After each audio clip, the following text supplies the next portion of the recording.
Hi, it's Swoley. I'm just doing a quick voiceover just because the images on screen are all fair enough. But as I said, I've covered some of this in my introduction. Not that I'm expecting anyone to go and watch a 9 minute video, so I'll try and keep it short and sweet. When I started the journey, I was 125 kilogram, and as mentioned, I was a bit embarrassed to even work out my BMI or check my body fat percentage. But at 125 kilograms, it would have been plus, well, over 35% body fat, which obviously was a little bit shocking for me.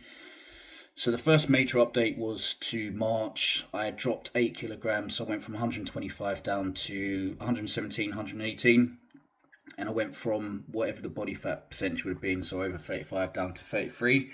So obviously I was happy with the drop of weight. It wasn't as extreme as it could have been. I am aiming for a kilogram a week. So the 8 kilograms across approximately 3 months was slightly under that. And of course, it was the beginning of the journey. So in theory, it should have been easier to shift some of the excess weight.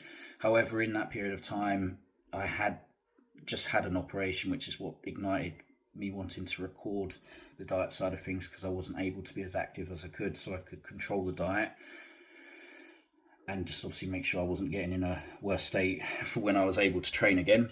Um,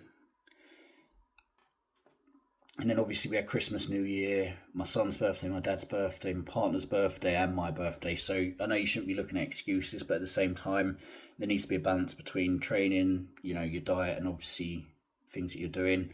So as I said, it wasn't as much as it could have been, but I was still happy. 8 kilogram drop at the end of the day is still something to celebrate.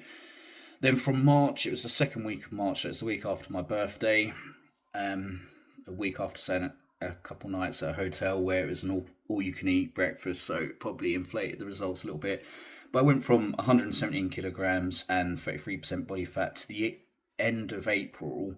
I was down to 110 kilograms and 27% body fat. So the big thing for that is obviously the body fat percentage has come from something that's, to me quite grotesque and shocking, down to just slightly above the upper range of being healthy. So obviously it's not ideal, but it's within touching distance, and I haven't re-measured it since. So I'm hoping to be under the 27, which I feel like I am. I feel like I should be.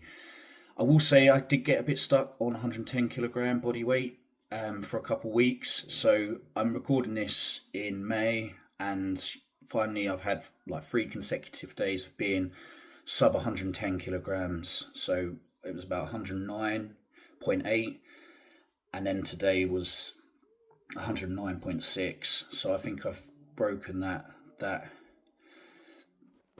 plateau basically.